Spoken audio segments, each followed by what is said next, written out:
Good morning sensation family, কেমন আছো তোমরা সবাই? ঘুরতে পারছে 8:30। আজকে রান্না বান্নায় এত ব্যস্ত হয়ে গেছি, ব্লগ শুরু করতে মনে নেই। একদম মিমলিকে স্কুলে পাঠিয়ে রান্নাতে ঢুকে গেছি ডিরেক্ট। টিফিন তো হয়ে গেছে, রুটি, ভিন্ডি আলু ভাজা আর ডিম সেদ্ধ, শশা। এই হচ্ছে আজকে ব্রেকফাস্ট।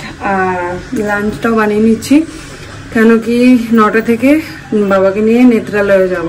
তো লাঞ্চে হচ্ছে মাছের ঝোল, লাউ ঘন্ট, সব সবজি দিয়ে, পালং শাক, বড়ি দিয়ে, সবজি দিয়ে। রান্নাঘরের হাল বেহাল।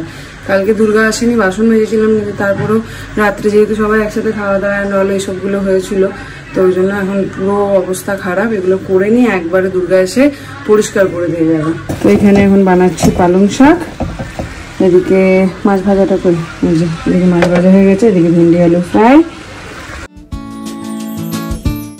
কখন যাবে হসপিটালে? বেরোবো, দুটো আছে। রান্না বান্না ছেড়ে নিলাম, এডিটিংয়ের এখনো শুরুই হয়নি। জানি না কখন কি করবো, আগে রান্নাটা ছাড়লাম, কেন কি এসে তো আবার খেতে দিতে হবে।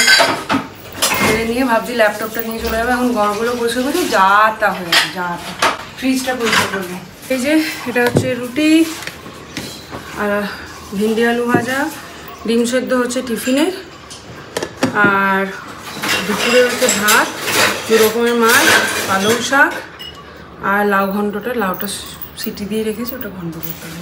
9:25 বসে পড়েছি ব্রেকফাস্ট নিয়ে।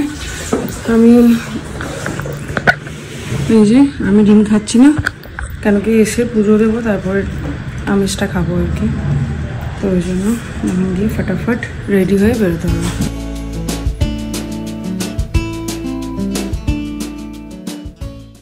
বলতে পারছে 9:45, রেডি বেরোচ্ছি। শরীরটা খুব অস্থির করছে। অটোটা বুক করো। ফাইনালি বেরোতে পারলাম, অটোই পাওয়া যাচ্ছিল না। আমাদের শরীরটা এত কেমন একটা করছিল, আমি একটুখানি রেস্ট নিয়ে নিলাম। সে কেমন একটা হচ্ছিলো, মনে হচ্ছে মাথা ঘুরে পড়ে যাবে এরকম। যাই হোক, চলো এখানে এখন যাবো নেত্রালয়ে, বাবা চোখটা দেখাবো। ওখান থেকে দেন ফোর্টিজে, ওখানে বাবার কানটা দেখাবো। তারপরে কাল না পরশু দিন আছে বডি চেক আপ। বাবা এখানে বসে আছে। এই যে 10:25, চলো। হয়ে গেল process. Doctor Subhash routine check আপের জন্য এলাম, দেখা যাক কি বলছে। 2 ঘন্টা লাগবে বললো প্রসেস হতে। বাঙালি ডাক্তার।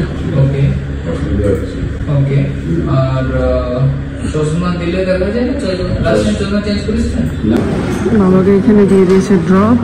আমি এডিটিংটা সারছিলাম, পেয়ে যাচ্ছি প্রচণ্ড ঘুম। আমি নিচে যাচ্ছি, একটু কফি খেতে হবে, ধুলে ধুলে পড়ে যাচ্ছিলাম। 12:40, এখন অব্দি ব্লগ ছাড়া হয়নি। এই যে এখানে এডিটিং চলছে, তার মধ্যে যে হেডফোনটা এনেছিলাম সেটা সাপোর্ট করছে। সে গানটা হচ্ছে ঢুকিয়ে দিয়ে শুনতে হচ্ছে, কেন কি একটু জোরে দিলে বাইরে এগুলো অসুবিধা। ওখানে একদম কম সাউন্ডে গানটা কাছে নিয়ে গিয়ে তারপরে করছি। ফাইনালি কোনো রকমে ব্লগটাকে রেডি করলাম। খুব একটা ভালো এডিটিং হয়নি, কেন কি কিছুই শুনতে পাচ্ছিলাম না। বুঝতে পারছি 1:06। ফাইনালি আমরা একদম যে ডক্টর, সিনিয়র ডক্টর, ওনার কেবিনে এসে বসলাম। জল খাইনি সেই সকাল। আমি একবার খেলাম 1 রাউন্ড, ঘুমিয়ে ঢুলে যাচ্ছিলাম। বাবাকে তখন বললাম, বলে পরে খাবো। যাই হোক, এখান থেকে আবার যাবো হচ্ছে ফোর্টিজে। না বাড়ি গিয়ে খেয়ে দিয়ে যাবো।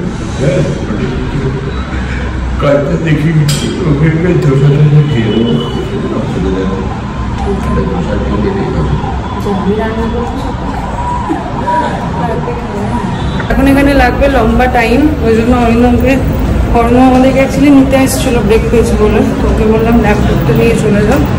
আমি ব্লগ রেডি করে দিয়েছি, ও গিয়ে বাস আপলোড করবে। তারপরে বলছি কি কি হয়েছে। অনেক প্রবলেম হয়ে গেছে চোখে।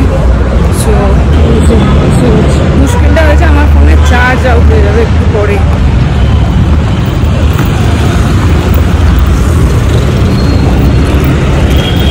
আমার ফোনটা চার্জ আউট হয়ে যাবে এক্ষুনি। হ্যাঁ, ভুলে গেছি। ঠিক আছে বাবা, তো প্রচুর হয়ে গেছে, অনেক কিছু হয়েছে। বলছি বাড়ি গিয়ে আসছে। এখন এখানে চলে এসেছি ক্যাফেটেরিয়াতে, একটু কিছু খাবো। এখানে এই অপশনই আছে, আর কিছু নেই। 3:10, পাগল হয়ে গেলাম ওপর আর নিচের ওপর করতে করতে। দাদু তো চলে গেল। कान देखाते हैं, चोख बा कान देखाते तुम सब जानता है, तुम सब सुनता है, हैं? আপাতত হয়ে গেল এই কাউন্টার ওই কাউন্টার, ওপর নিচ। তো বড় বড় বেশ কয়েকটা ডিসিশন নিতে হবে, যেগুলো বাড়ি গিয়ে তোমাদের সাথে শেয়ার করবো। এখন এখান থেকে ডিরেক্ট যাচ্ছি ফোর্টিসে ডক্টর আথিরা কানের জন্য।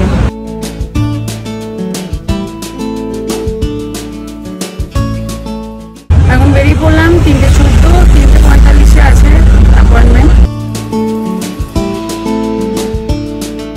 ঢোকার আগে একটুখানি ডাব খেয়ে নি, সারাদিন তো কিচ্ছু খাওয়া হয়নি বাবার, তো একটুখানি ওই পাপটা খেলো, ওই জন্য ডাবটা খেলে ডিহাইড্রেট হবে না। অ্যাটলিস্ট কিতনে গেছে ভাইয়া? 50 করতে নি।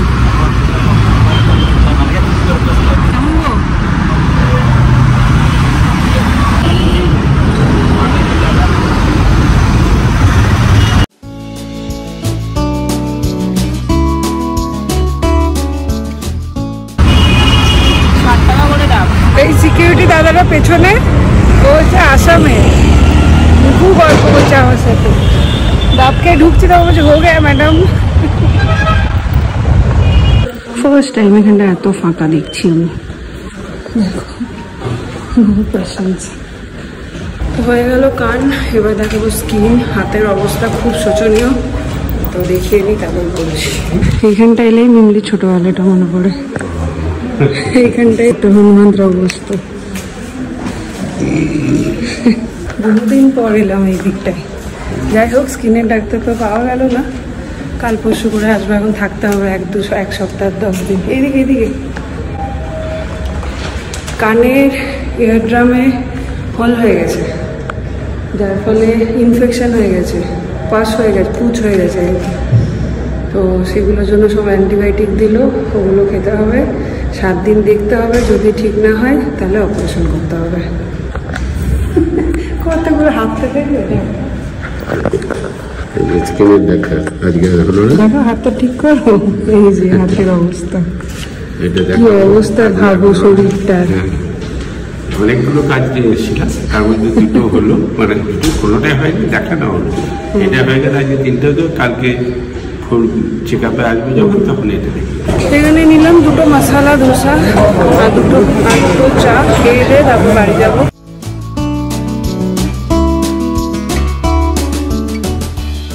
চারটে 5 হয়ে গেল সব, এখন বাড়ি যাবো।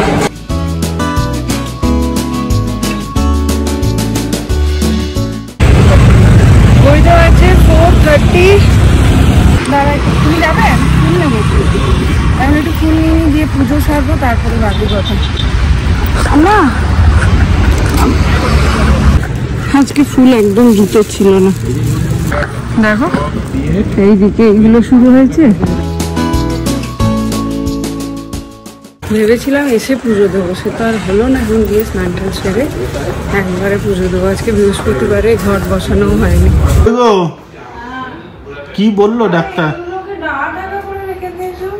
কি বললো ডাক্তার? ডাক্তারে তো কানে যেটা বললো সেটা হচ্ছে যে, এই কানে বলছি, চোখে যেটা বললো সেটা হচ্ছে ওই আগের বার যেটার জন্য ইয়ে দিয়েছিল, লেজার করেছিল, মানে রেটিনাটা সোয়েল হয়ে যাচ্ছে, ফুলে যাচ্ছে আর কি। তো যার ফলে ভিশনটাকে পুরো অলমোস্ট বাঁ চোখটাতে দেখতেই পায় না এখন, গার্ড করে দিয়েছে। তো আগেরবার তুমি যেবার নিয়ে গেছিলে ওটাতে যে লেজার করেছিল, বললো আমরা ফার্স্টে লেজার করে অ্যাটেম্প করে দেখি, যে যদি কেটে যায় ভালো, নাহলে ইঞ্জেকশন দিতে হবে। তো কাটেনি, আরও অনেকটা ফুলে গেছে, মানে আমাকে দেখালো পুরো এরকম বম হয়ে গেছে একটা। ইঞ্জেকশন দিতে হবে, মেডিক্লেম করতে হবে তোমাকে। ওটা বোধ হয় একটা 81,000 টাকা, মানে ওটা অনেকগুলো ভেরিয়েন্ট আছে, যেটা তুমি নিতে চাও আর কি। 12,000 টাকা থেকে 81,000 টাকা অবধি 4-5টা আছে, তুমি কোনটা নেবে। আর ওটা মাল্টিপল টাইম দিতে হবে, মানে মাসে একটা করে যতক্ষণ না এই ফোলাটা কমছে ততক্ষণ দিতে হবে। আর কানটা দুটো কানেই ড্রাম কি বলে এয়ার ড্রামে হোল হয়ে গেছে। হ্যাঁ তো লেফটটাই তো, হ্যাঁ লেফটটা নিজে নিজে রিকভারি করছে, অনেকটা করে এসছে। আর রাইট এয়ার ড্রামটা অনেক বড় ফোল হয়ে গেছে, ইনফেকশন হয়ে গেছে, ভেতরে পুজ হয়ে গেছে। তো ওটা কি করণীয়? ওটা এখন অ্যান্টিবায়োটিক দিয়েছে, 7 দিন খেয়ে দেখতে বললো, তারপরে আবার যেতে বললো, যদি কমে যায় ভালো, নাহলে অপারেশন। তো এতদিন বুঝতে পারিনি যে চোখে দেখতে পাচ্ছে না? অনেক দিন ধরেই বলছে চোখটা দেখাতে হবে, চোখটা দেখাতে হবে, চোখটা দেখাতে। ওই যে কুম্ভ করে এতদিন লেট করলো, নাহলে তার কানটা তো বলছে অনেকদিন ধরে কানটা বন্ধ হয়ে গেছে। কালকে খোঁচাতে বারণ করলে তুমি, আজকে ডক্টর দিয়েছে বকা। খুঁজিয়েছে বলে আর ইয়ে হয়ে গেছে? না খোঁচাতে না খোঁচা, একদমই হাত জল এয়ারবাড কিচ্ছু দেওয়া যাবে না। Solid case.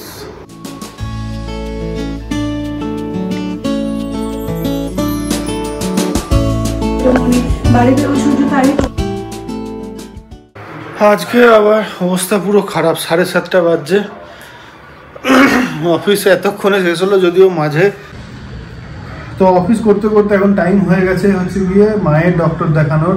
লাস্ট টাইম আমি যে ডাক্তারটাকে দেখিয়েছিলাম মাকেও সেই ডাক্তারকেই দেখানো হয়েছিল।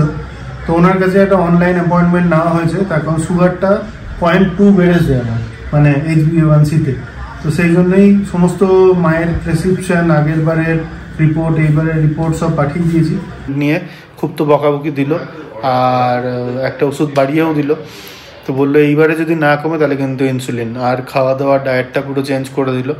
দেখা যাক, এবার আমিও বোলপুরে যাকে বলি ওষুধের জন্য ওকে বলে দিলাম, ওকে ভালোভাবে বুঝিয়ে দিলাম এই ওষুধগুলো এতগুলো লাগবে।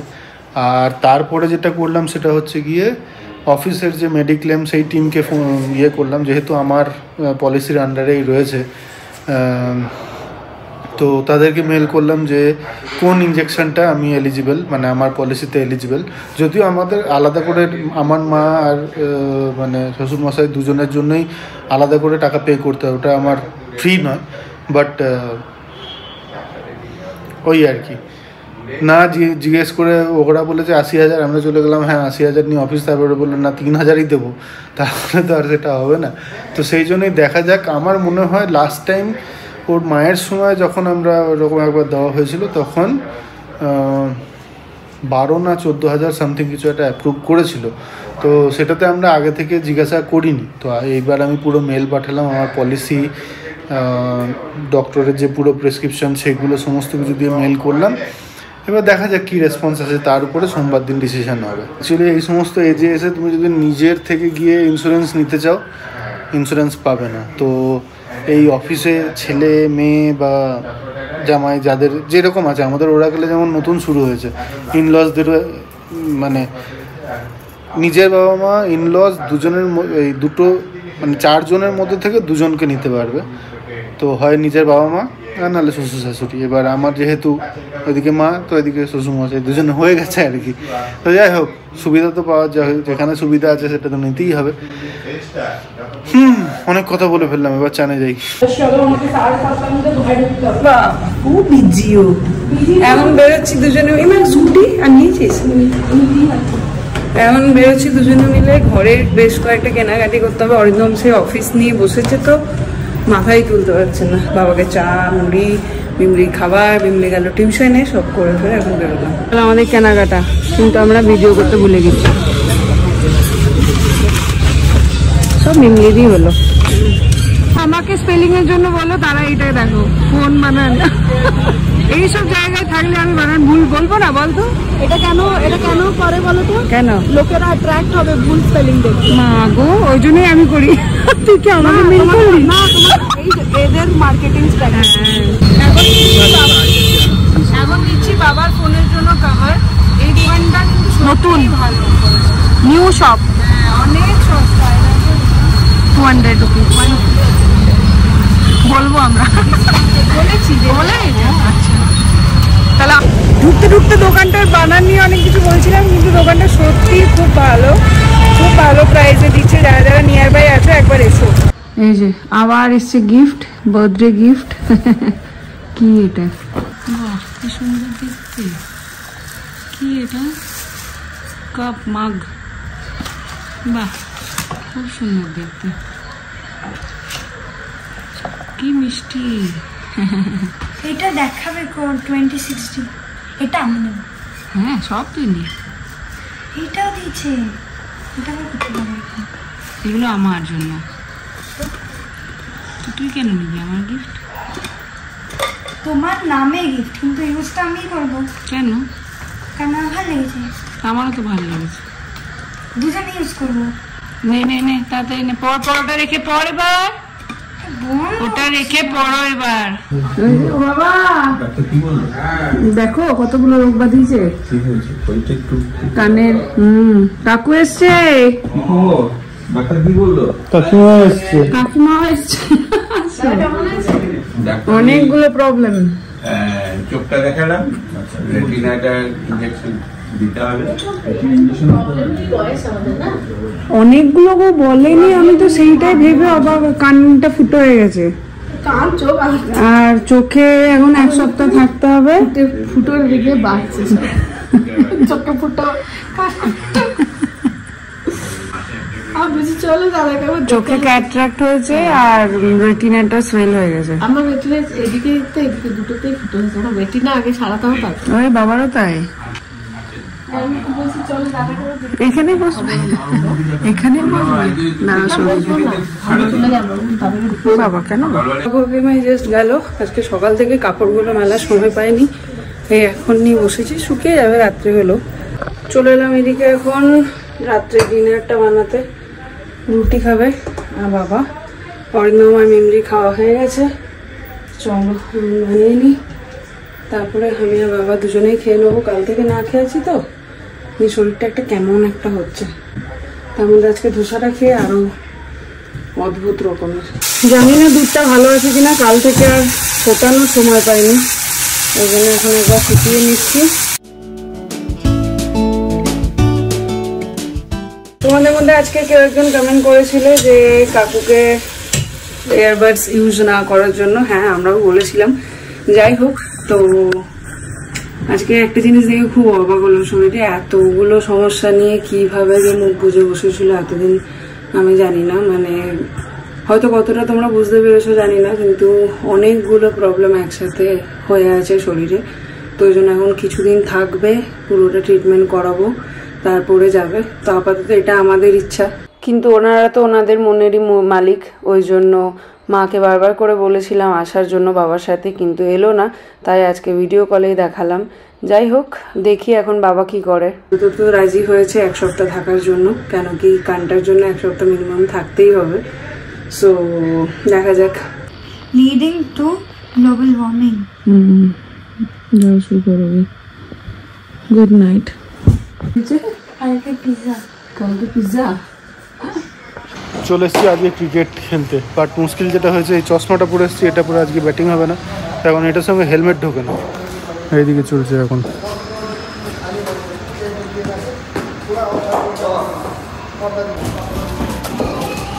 ভয় লাগছে তো।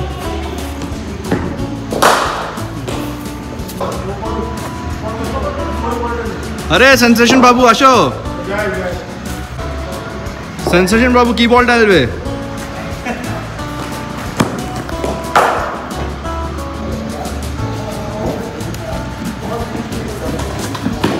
ও